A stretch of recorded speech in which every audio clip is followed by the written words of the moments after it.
అదే RTV app వార్తల్ని క్షణాల్లో చదివే అవకాశం ఉంటుంది. ఒక న్యూస్ పేపర్, ఒక టెలివిజన్ ఛానల్ మీ చేతుల్లో ఎప్పుడూ ఉంటాయి. నమస్తే, వెల్కమ్ టు ఆర్టీవీ. నేను సచిన్. కేంద్ర ప్రభుత్వం కీలక నిర్ణయం తీసుకుంది.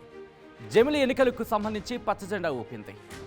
అయితే కేంద్ర ప్రభుత్వం, కేంద్ర మంత్రిమండలి, కేంద్ర కేబినెట్ కీలక నిర్ణయం తీసుకుంది, పచ్చజెండా ఊపేస్తుంది. మరి ఆ పచ్చజెండా ఊపిన ఆ రైలు పట్టాలెక్కడానికి అనువుగానే ఉందా? ప్రస్తుతం ఉన్న అడ్డంకులేంటి? దాంతోపాటు ఆ హెచ్ఎల్సి అంటే హై లెవెల్ కమిటీ ఇచ్చిన నివేదికకు సంబంధించి ఎటువంటి కీలక అంశాలను ప్రస్తావించింది, ఇవన్నీ మాట్లాడుకోబోతున్నాం. దీనికి సంబంధించి చాలా ఇంట్రెస్టింగ్గా ఉండబోతుందని చెప్పుకోవాలి. ఎందుకంటే అసలు సాధ్యమా కాదా, ఇటు ఎన్డీఏకి ఉన్న కెపాసిటీ ఏంటి, అంటే కెపాసిటీ అనే మాటను ఎందుకు వాడుతుందంటే ఇక్కడ బలం గురించి మాట్లాడుకోవాల్సి ఉంటుంది. కొన్నిటికి లోక్సభ రాజ్యసభలో ఆమోదం తెలపాల్సి ఉంటుంది, కొన్ని లోక్సభ రాజ్యసభ మద్దతు కూడా తెలపాల్సి ఉంటుంది. ఇలా కొన్ని ఈక్వేషన్స్ ఉన్నాయి. ఈ నేపథ్యంలో ఇది సాధ్యమేనా, దాంతోపాటు సాధ్యాలేంటి, ఇవన్నీ ఇప్పుడు మనం మాట్లాడుకోబోతున్నాం. ముందుగా కొన్ని కీ పాయింట్స్ చూద్దాం, ఆ తర్వాత ఇన్ డీటెయిల్గా మాట్లాడుకుందాం. అసలు ఇంతకీ జమిలి ఎన్నికలు అంటే ఏంటి ఒకసారి చూద్దాం. జమిలి ఎన్నికలు అంటే పార్లమెంట్ నుంచి పంచాయతీ వరకు కూడా ఒకేసారి జరిగే ఎన్నికలు. 1951 నుంచి 1967 వరకు ఇదే తరహా ఎన్నికలు జరిగాయి.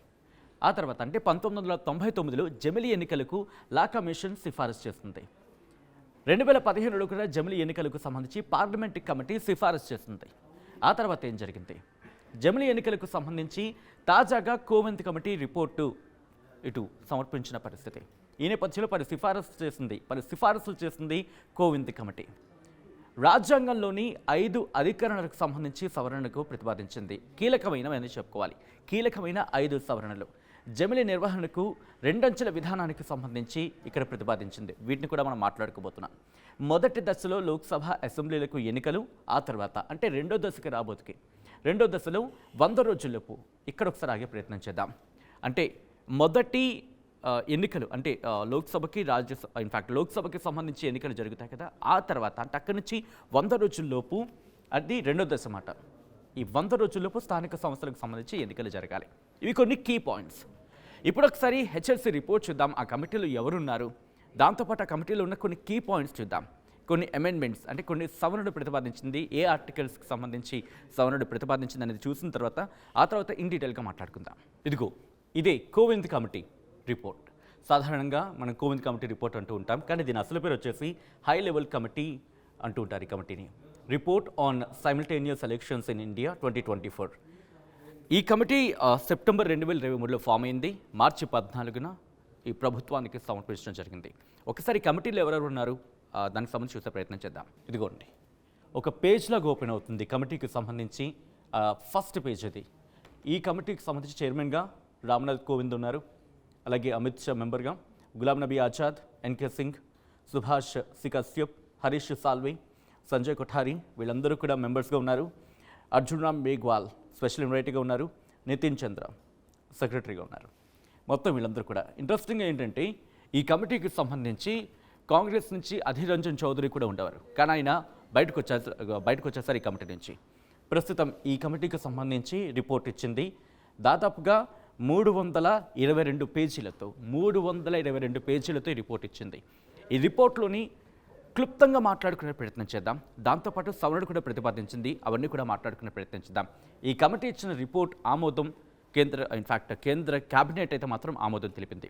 కేంద్ర క్యాబినెట్ ఆమోదం తెలిపిన ఈ రిపోర్ట్కి సంబంధించి మాట్లాడుకునే ప్రయత్నం చేస్తే ఒకసారి ఫస్ట్ పేజ్కి వస్తానికి నేను రాసి చూపించే ప్రయత్నం చేస్తాను. ఇప్పుడు ఈ రిపోర్ట్ అంటే 1 నేషన్ 1 ఎలక్షన్ అంటే జమిలి ఎన్నికలు అమలు కావాలంటే మొట్టమొదటిగా జరగాల్సింది రాజ్యాంగ సవరణ.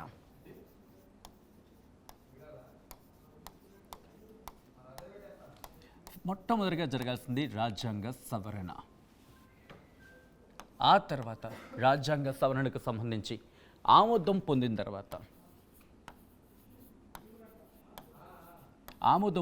తర్వాత అప్పుడు అపాయింట్మెంట్ డేట్.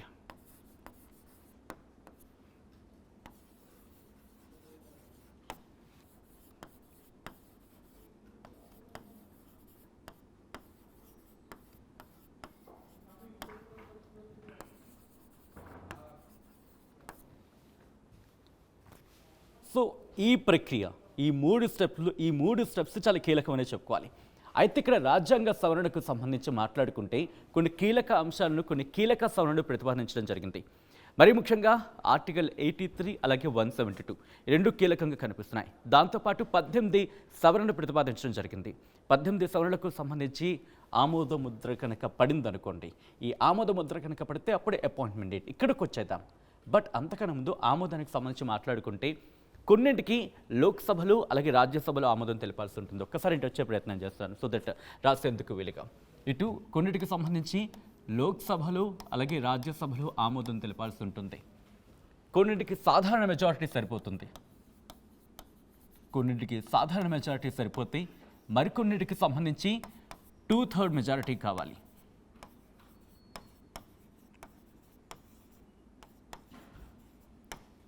దీంతో పాటు ఇక్కడితోనే సినిమా అయిపోలేదు, అసలైన సినిమా ఇక్కడ ఉంటుంది. ఎందుకంటే రాష్ట్రాలకు సంబంధించి కూడా ఇప్పుడు ఇది ఇన్వాల్వ్ అయి ఉంది కాబట్టి రాష్ట్రాలకు సంబంధించి కూడా ఆమోదం పొందాలి. రాష్ట్రాలకు సంబంధించి అసెంబ్లీలో ఆమోదం తెలపాల్సి ఉంటుంది. రాష్ట్రాల అసెంబ్లీకి సంబంధించి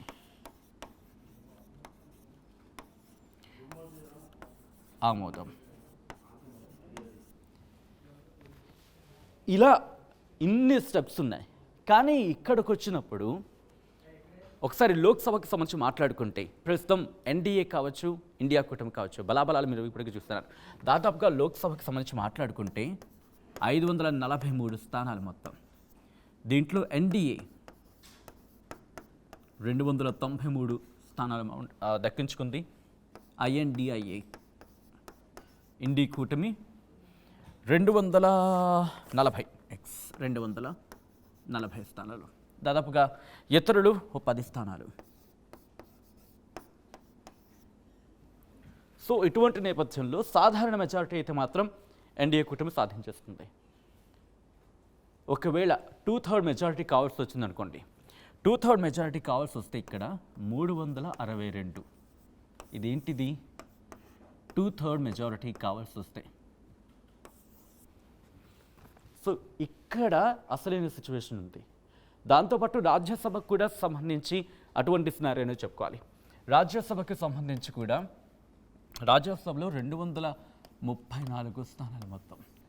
ఇక్కడ 2/3 కావాలంటే 156 కావాలి. 156.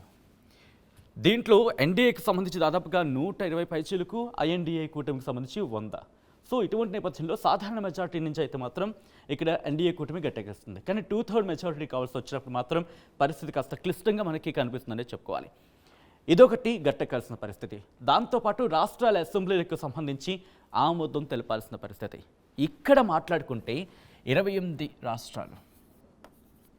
28 రాష్ట్రాల్లో ఇక్కడ మీరు చూసుకుంటే 28 రాష్ట్రాలకు సంబంధించి మాట్లాడుకున్నప్పుడు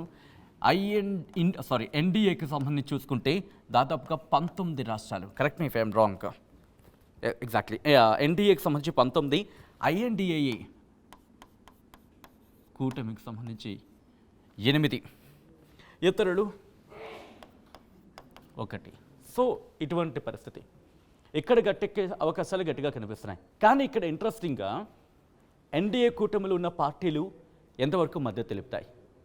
ఒక మ్యాక్సిమం మద్దతు తెలిపాయి అనుకోండి, రాష్ట్రాల నుంచి గట్టెక్కిస్తుంది. కానీ ఇక్కడ విశేషంగా 2/3 మెజారిటీ గురించి డిస్కషన్ జరుగుతుంది. 2/3 మెజారిటీకి సంబంధించి ఇక్కడ గట్టెక్కుతుందా అనేది ఇక్కడ ఇంట్రెస్టింగ్ క్వశ్చన్. ఇక్కడి నుంచి మళ్ళీ ఇటువైపు వెళ్తున్నా. సపోజ్ ఆమోద ముద్ర పడింది అనుకుందాం, ఆమోదం దక్కించుకుందాం అనుకుందాం. అప్పుడు అపాయింట్మెంట్ డేట్.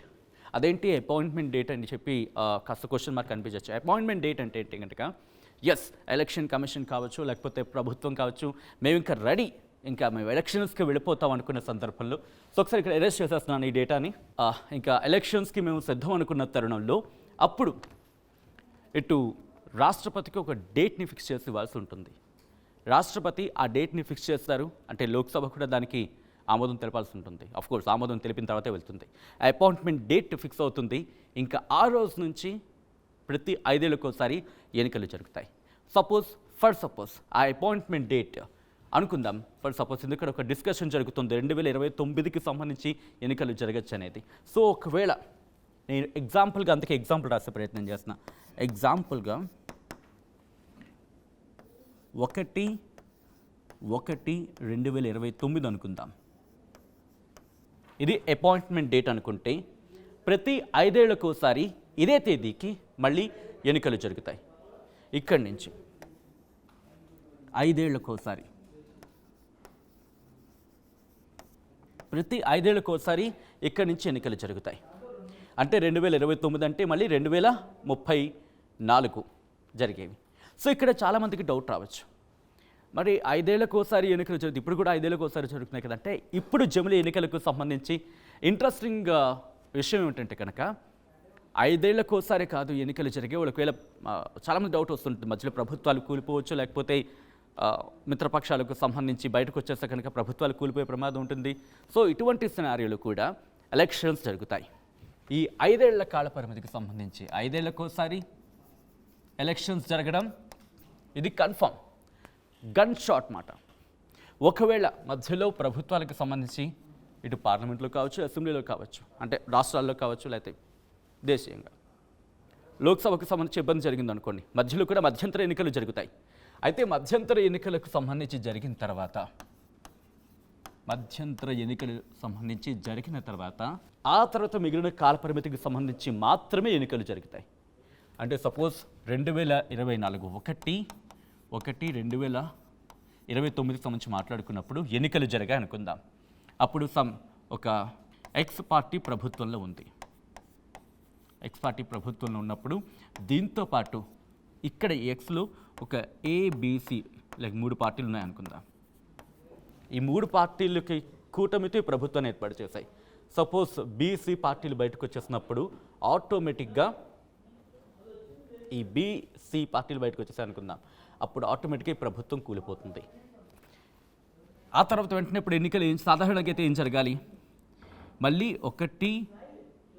సపోజ్ 2వ తారీఖున కూలిపోయింది అనుకుందాం, లేకపోతే ఎందుకంటే 6 months టైం పడుతుంది కదా ఒక ప్రభుత్వానికి సంబంధించి ఆ డ్యూరేషన్ ఆఫ్ టైం, దాంట్లో కూడా ఏమైనా అమెండ్మెంట్స్ జరుగుతాయనేది మనం వెయిట్ చేసి చూద్దాం. బట్ యాజ్ ఆఫ్ నౌ మనకు అందుతున్న సమాచారం ప్రకారం 6 నెలలు అంటే 1/7/2029కి ప్రభుత్వం కూలిపోయింది అనుకుందాం. ఆ తర్వాత ఎన్నికలు జరుగుతాయి.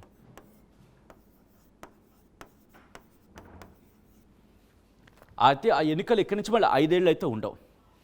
మళ్ళీ 2024కి సంబంధించి అంటే 1/1/2034కి సంబంధించి ఎంత కాల పరిమితి అయితే ఉంటుందో అప్పటికి సంబంధించి మాత్రమే కొత్తగా ఎన్నికైన ప్రభుత్వం పనిచేస్తూ ఉంటుంది. అంటే మధ్యలో ఎన్నిసార్లు ఎన్నికలు వచ్చినా 6 నెలల సమయానికి సంబంధించి మాట్లాడుకుంటే కనుక సపోజ్ ఒక 10 ఎన్నికలు కాకపోతే 9 ఎన్నికలు జరిగే అవకాశం ఉందనుకోవచ్చు. ఫర్ సపోజ్ ఆఖరి 6 నెలల వరకు సంబంధించి ముందు ప్రభుత్వం కూలిపోయింది అనుకుందాం. మిగిలిన కాల పరిమితి అంటే 2029లో ఎన్నికైన ప్రభుత్వం 2034 వరకు కంటిన్యూ చేయలేకపోయినా, లేక మధ్యలో కూలిపోయినా, ఏం జరిగినా కొత్తగా ఎన్నికైన ప్రభుత్వం 2034 వరకు మాత్రమే పనిచేస్తుంది. మళ్ళీ 2034కి ఎన్నికలకు ఎలా వస్తుంది ఒకవేళ ఇదే డేట్ ఎగ్జాంపుల్ కనుక తీసుకుంటే. సో అటువంటి అమెండ్మెంట్స్ జరుగుతున్నాయి. సో దీనికి సంబంధించి ఎంతవరకు ఒప్పుకుంటారు అనేది ఇంట్రెస్టింగ్ డిస్కషన్ జరుగుతోంది. సో ప్రస్తుతానికి సంబంధించి ఇది. సో ఇది పార్లమెంట్కి చూసాం, అట్ ద సేమ్ టైం అసెంబ్లీకి. పార్లమెంట్కి అసెంబ్లీకి ఒక్కసారి జరుగుతాయి. ఒకసారి ఇక్కడ మన ఎన్నికల స్ట్రక్చర్కి సంబంధించి మాట్లాడుకునే ప్రయత్నం చేసినప్పుడు కావచ్చు, లేకపోతే మన స్ట్రక్చర్ని ఒకసారి మాట్లాడుకునే ప్రయత్నం చేసినప్పుడు ఇక్కడ మనకి పార్లమెంట్ ఉంటుంది,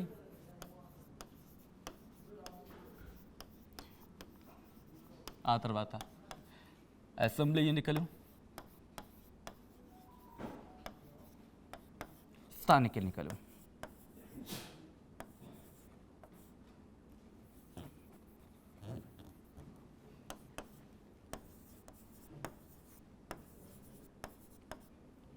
స్థానిక సంస్థలు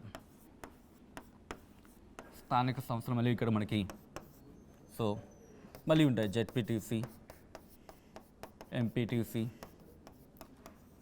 సర్పంచ్,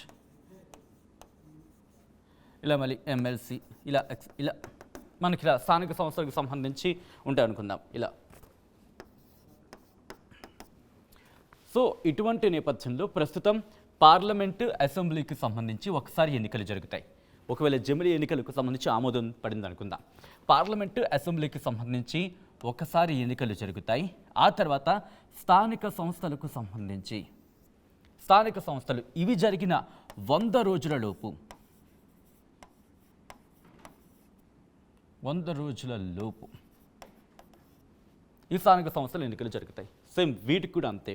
సో వీటన్నిటికీ సంబంధించి ఈ రాజ్యాంగ సవరణలు ప్రతిపాదించడం జరిగింది. సో ఒకసారి నేను వీటిని క్లియర్ చేసే ప్రయత్నం చేస్తున్నా. అయితే జమిలీ ఎన్నికలకు సంబంధించి మాట్లాడుకున్నప్పుడు ఈ 5 ఏళ్ల కాల పరిమితికి సంబంధించి ఫుల్ టైం అంటారు. దాంతోపాటు ఒకవేళ మధ్యంతర ఎన్నికలకు సంబంధించి మాట్లాడుకుంటే మధ్యంతర ఎన్నికలకు సంబంధించి ఆ కాల పరిమితి ఉండిపోయింది అనుకున్నాం. దీన్ని అన్ఎక్స్పైర్డ్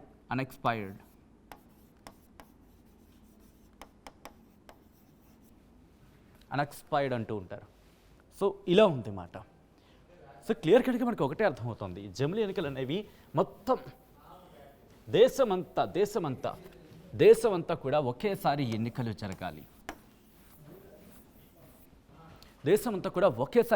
జరగాలి.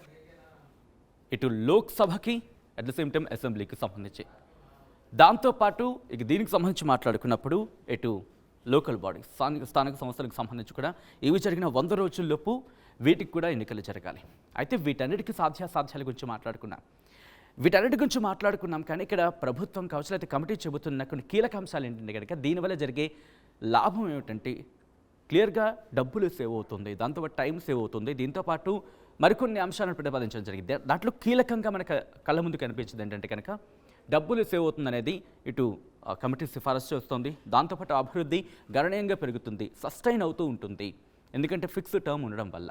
సో ఇటువంటి సినారియో ఉంటుందంటూ చెప్తున్న కీలక అంశాల నేపథ్యంలో ఒకసారి 5 ఏళ్లకోసారి ఎన్నికలు జరుగుతూ ఉంటాయి మనకి.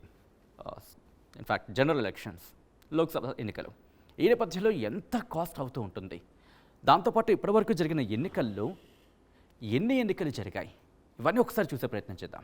సాధారణంగా ఒక అనుమానం వస్తూ ఉంటుంది, ఎందుకంటే కనుక బడ్జెట్ మనకి తక్కువ అవ్వచ్చు, లేకపోతే ఆ అమౌంట్ కాస్త మనకి తగ్గచ్చు, ఆర్థిక భారం తగ్గచ్చు అంటూ కూడా ఇటు కమిటీ రిపోర్ట్ చేయగానే ఎంత అవుతుంది, ఒక ఎన్నికలు జరగాలంటే ఎంత ఖర్చు అవుతూ ఉంటుంది. ఇదే అంశానికి సంబంధించి ఒకసారి రిపోర్ట్ని మీకు చూపించే ప్రయత్నం చేస్తున్నాను. బిజినెస్ స్టాండర్డ్స్ ఇచ్చిన రిపోర్ట్ని కనుక ఒకసారి గమనిస్తే ఒకసారి ఇదిగోండి. The expenses involved in conducting A Lok Sabha election have Ryzen steadily over the years. For instance during India's first election 1951-52 అప్పుడు జరిగిన మొట్టమొదటి ఎలక్షన్లో 68 ఫేజెస్లో కనుక ఎలక్షన్స్ జరిగితే the cost was a modest 10.5 crores. అప్పుడు దాదాపుగా 10.5 కోట్లు అయ్యిందనేది రిపోర్ట్ చెబుతోంది. దాంతోపాటు ఫాస్ట్ ఫార్వర్డ్ టు 2019 రాబోతుకి and the cost had sky rocket to a staggering 50,000 crores. అంటే 2019 జనరల్ ఎలక్షన్స్కి 50,000 కోట్ల రూపాయలు ఖర్చు అయిందనేది ఆ రిపోర్ట్ చెబుతోంది. అలా ముందుకు వస్తే కనుక దాంతోపాటు ఇదిగోండి ఇక్కడ మీరు చూసే ప్రయత్నం చేస్తే based on previous years trends the 2024 elections is expect to cost approximately double amount of the last election. అంటే 1,00,000 కోట్లు అయిండొచ్చు అనేది ఒక అంచనాని ఇక్కడ వ్యక్తపరచడం జరుగుతోంది. అంటే ఒక జనరల్ ఎలక్షన్కి సంబంధించి ఒక్కసారి జనరల్ ఎలక్షన్ సంబంధించి 1,00,000 కోట్లు అయింది అనుకుందాం, ఎక్కడ డబ్బులు మిగులుతున్నట్టు అనే ఒక అనుమానం వస్తుంది, అవునా కదా? ఎందుకంటే ఒకసారి ఎలక్షన్ జరిగిన తర్వాత 5 ఏళ్ల పాటు కంటిన్యూ అయింది అనుకుందాం. 5 ఏళ్ల పాటు కంటిన్యూకి సంబంధించి మాట్లాడుకుంటే ఓకే, బట్ ఇక్కడ 5 ఏళ్ళు కంటిన్యూ అవకాశం లేదు. ప్రతి 5 ఏళ్ళకోసారి ఎలక్షన్ జరగాలి. మధ్యలో ప్రభుత్వాలు ఒకవేళ ప్రభుత్వం కూలిపోయి మళ్ళీ ఎన్నికలు జరిగినా ప్రభుత్వం ఏర్పడుతుంది, అప్పుడు మళ్ళీ ఎన్నికలు జరగాలి. సో దీన్ని ఎలా సార్ట్అవుట్ చేస్తారనేది బిగ్గెస్ట్ క్వశ్చన్ మార్క్ అక్కడ కనిపిస్తోంది. సో వీటన్నిటి గురించి కూడా డిస్కషన్ జరగాల్సిందే. బహుశా దీని గురించి ఇక్కడ క్లారిటీ వచ్చే అవకాశం ఉంది, ఎందుకంటే అసెంబ్లీ సమావేశాలకు సంబంధించి జరిగినప్పుడు అప్పుడు ఈ క్వశ్చన్ రైసే అవకాశం ఉంది. దీంతోపాటు ఇలా మరికొన్ని అంశాలు ఇక్కడ తెర మీదకి వచ్చే అవకాశం ఉంది. ఇంట్రెస్టింగ్ ఇక్కడ ఓటర్ లిస్ట్కి సంబంధించి ఇప్పటివరకు మనం చూసాం, సాధారణంగా మనకి జనరల్ ఎలక్షన్స్ టైంలో ఒక ఓటర్ లిస్ట్ ఉంటుంది కేంద్రానికి సంబంధించి. దాంతోపాటు మన స్టేట్కి రాబోతు ఎలక్షన్స్ టైంలో ఒక ఓటర్ లిస్ట్ ఉంటుంది. సో ఇక్కడ చాలా సందర్భాలు మీరు కనుక పొలిటీషియన్స్ ఈ మాట ప్రస్తావిస్తూ ఉంటారు. ఆ మాట కూడా నేను ఇక్కడ రాసే ప్రయత్నం చేస్తున్నా. సాధారణంగా మన పొలిటీషియన్స్ ఏమంటూ ఉంటారంటే కనుక సపోజ్ ఆంధ్రప్రదేశ్లో ఎన్నికలు జరిగాయి అనుకుందాం, ఆ తర్వాత తెలంగాణ ఎన్నికల్లో కూడా ఓటర్ కార్డు కనిపిస్తోంది అనేది వినిపించే మాట. లేకపోతే తెలంగాణ ఎన్నికలు జరిగినప్పుడు ఆంధ్రాలో ఆ తర్వాత ఎన్నికల్లో అదే ఓటర్ ఐడి కావచ్చు, లేకపోతే అదే డీటెయిల్స్ కనిపించిన మాట వినిపిస్తూ ఉంటుంది. దాంతోపాటు ఇటు తెలంగాణకు సంబంధించి కూడా అంతే. కర్ణాటకలో ఎలక్షన్స్కి సంబంధించి కర్ణాటక ఆంధ్రాకు ఒకసారి జరిగితే కొంతమంది పొలిటీషియన్స్ ఈ అంశాన్ని ప్రస్తావించారు. కర్ణాటకలో తెలంగాణలో ఒకసారి ఎలక్షన్స్ జరిగితే కనుక దాదాపుగా ఆ ఓటర్స్ ఇన్ఫ్యాక్ట్ ఆ రిజల్ట్స్ మీద ప్రభావం చూపుతుందని చెప్పి ఇప్పుడు ఇదే అంశానికి సంబంధించి, ఎందుకంటే పూర్తిగా ఇటు సెంట్రల్ ఎలక్షన్ కమిషన్ ఒక లిస్ట్ని రిలీజ్ చేస్తుంది. ఆ సెంట్రల్ ఎలక్షన్ కమిషన్ రిలీజ్ చేస్తున్న లిస్టే సిఈసి అంటూ ఉంటాం కదా, కేంద్ర ఎన్నికల కమిషన్. సెంట్రల్ ఎలక్షన్ కమిషన్ ఒక లిస్ట్ని రిలీజ్ చేస్తుంది. ఆ లిస్టే ఇప్పుడు పూర్తిగా వర్తించబోతుంది అన్నమాట. సో ఇటువంటి కొన్ని కీలక అంశాలను ఇటు ప్రతిపాదించడం జరిగింది. సో ఆ తర్వాత ఇప్పుడు లాస్ట్ అండ్ ఫైనల్ పాయింట్కి వచ్చే ప్రయత్నం చేస్తున్నాను. లాస్ట్ అండ్ ఫైనల్ పాయింట్, ఇంతవరకు కూడా ఇప్పటివరకు దేశంలో ఎన్ని ఎన్నికలు జరిగాయి అనేది ఒకసారి గ్రాఫ్ రూపంలో చూసే ప్రయత్నం చేద్దాం. 1 నేషన్ 1 ఎలక్షన్ గురించి మాట్లాడుకుంటున్నాం. సో ఈ నేపథ్యంలో దేశవ్యాప్తంగా 1951 నుంచి మొన్నటి వరకు కూడా ఎన్ని ఎన్నికలు జరిగాయి అనేది ఒకసారి చూసే ప్రయత్నం చేద్దాం. ఇదిగోండి, 1951 నుంచి 1960 వరకు మధ్య 25 ఎన్నికలు జరిగాయి. ఆ తర్వాత 1961 నుంచి 70 వరకు కూడా 46 ఎన్నికలు జరిగాయి. ఆ తర్వాత 71 నుంచి 80 వరకు కూడా 71 ఎన్నికలు జరిగాయి. ఇక ఆ తర్వాత 81 నుంచి 90 మధ్య చూసుకుంటే 59 ఎన్నికలు. ఆ తర్వాత 91 నుంచి 2000 వరకు చూసుకుంటే కనుక సేమ్ ఇక్కడ ఇంట్రెస్టింగ్గా రెండు కూడా ఒకేసారి 59 సార్లు జరిగిన పరిస్థితి. ఇంకా అక్కడి నుంచి 2001 నుంచి 2010 విషయానికి వస్తే కనుక 62 సార్లు ఎన్నికలు జరిగాయి. ఇక అక్కడి నుంచి 2011 నుంచి 2020 వరకు చూసుకుంటే 63 సార్లు ఎన్నికలు జరిగాయి. 2021 నుంచి 2023 వరకు చూసుకుంటే 21 సార్లు ఎన్నికలు జరిగాయి. అత్యధికంగా 71 నుంచి 80 మధ్య మనకి 71 సార్లు ఎన్నికలు జరిగిన పరిస్థితి చూస్తున్నాం. సో ఒక్కసారి మనం చూసే ప్రయత్నం చేస్తే 51 నుంచి 60 స్టార్ట్ అయిన అప్పటి నుంచి 9 ఏళ్ళు 25 సార్లు జరిగితే ఆ తర్వాత మాత్రం 46 సార్లు జరిగాయి. 71 నుంచి 80 మధ్య 71 సార్లు ఎన్నికలు జరిగిన పరిస్థితి మనం చూడొచ్చు. ఆ తర్వాత కంటిన్యూస్గా అంటే 81 నుంచి 99, 91 నుంచి 2000 వరకు కూడా 59 సార్లు ఎన్నికలు జరిగాయి. 2001 నుంచి 2010కి సంబంధించి 62, 2011 నుంచి 2020 వరకు 63, 2021 నుంచి 2023 వరకు చూసుకుంటే 21 సార్లు ఎన్నికలు జరిగిన పరిస్థితి. ఈ నేపథ్యంలో ఇప్పటివరకు దేశవ్యాప్తంగా ఎన్ని ఎన్నికలు జరిగాయి అనేది చూసే ప్రయత్నం చేద్దాం. 1951 నుంచి 2023 వరకు చూసుకుంటే కనుక మొత్తం 406 సార్లు ఎన్నికలు జరిగాయి. సో అర్థమవుతుంది కదా దేశంలో ఎటువంటి పరిస్థితి ఉంది అనేది. సో ఇప్పుడు జమిలీ ఎన్నికలకు తెరమీద తీసుకొచ్చిన పరిస్థితి ఇది ఎప్పుడు అమలు చేస్తారనే అంశానికి సంబంధించి మాత్రం తీవ్రమైన చర్చ జరుగుతోంది. సో ఒక్కసారి కంక్లూషన్కి వెళ్ళిపోయే ప్రయత్నం చేద్దాం. ఎందుకంటే ఒక్కసారి మాట్లాడుకునే ప్రయత్నం చేసినప్పుడు జమిలీ ఎన్నికలకు సంబంధించి ఇప్పటికే తీవ్రమైన చర్చ జరుగుతోంది. విపక్షాలు అయితే మాత్రం దీన్ని వ్యతిరేకిస్తున్నాయి. ఇటు రాష్ట్రాలకు వెళ్లాల్సిన పరిస్థితుల్లో రాష్ట్రాల అసెంబ్లీలకు సంబంధించి ఎటువంటి ఆమోదం తెలుపుతుంది. దాంతోపాటు ఇంకా ఎటువంటి కరెక్షన్స్ని ప్రతిపాదించే అవకాశం ఉంది. ఎందుకంటే కేంద్ర కేబినెట్ ఆమోదించింది, దాంతోపాటు హై లెవెల్ కమిటీ కొన్ని సిఫారసులు చేస్తుంది. కమిటీ ఇచ్చిన నివేదికకు సంబంధించి ఆమోదించిన పరిస్థితి. మరి ముఖ్యంగా 18 రాజ్యాంగ సవరణలను ప్రతిపాదించింది హెచ్ఎల్సీ అంటే హై లెవెల్ కమిటీ ఈ రిపోర్ట్లో. సో ఏం జరగబోతోంది? ఇటు ఎన్డీఏకి సంబంధించి చూసుకుంటే బలాబలాలు కూడా చూసాం, ఎన్డీఏ కూటమికి సంబంధించి కూడా బలాబలాలు చూసాం. సో ఇవన్నీ కూడా ఏం జరగబోతుంది? లోక్సభ ఆమోదం పొందుతాయా, పొందవా? పొందితే ఎన్నింటికి ఆమోదం పొందుతుంది? దాంతోపాటు ఇంకా ఎటువంటి కరెక్షన్స్ రాబోతున్నాయి, ఎటువంటి అమెండ్మెంట్స్ జరిగే అవకాశం ఉంది? వీటన్నిటి కూడా తీవ్రమైన చర్చకు దారితీస్తుంది. సో మరీ ముఖ్యంగా కాస్ట్ విషయంలో ఎంతవరకు రిడ్యూస్ అయ్యే అవకాశం ఉంది, కాస్ట్ మీద ప్రభావం చూపిస్తుందా, చూపించదా, ఇది కూడా డిస్కషన్ జరుగుతుంది. సో మీకేమనిపిస్తుంది? జమిలీ ఎన్నికలకు సంబంధించి ఇప్పుడు జరిగితే లాభమా నష్టమా అనేది ఒకసారి కామెంట్ బాక్స్లో మెన్షన్ చేసే ప్రయత్నం చేయండి. భాగ్యనగర్లో మంగళ్య షాపింగ్ మాల్ వారి ప్రారంభోత్సవాల జాతర సెప్టెంబర్ 22న కీర్తి సురేష్ చే Sudarshan theatre complex RTC cross roads నందు, సెప్టెంబర్ 27న సంయుక్త మీనన్ చే Narsingi main road HP petrol bunk పక్కన, సెప్టెంబర్ 29న శ్రీలీలా గారిచే మణికొండ మర్రి చెట్టు నందు మంగళ్య షాపింగ్ మాల్స్ గొప్ప ప్రారంభం.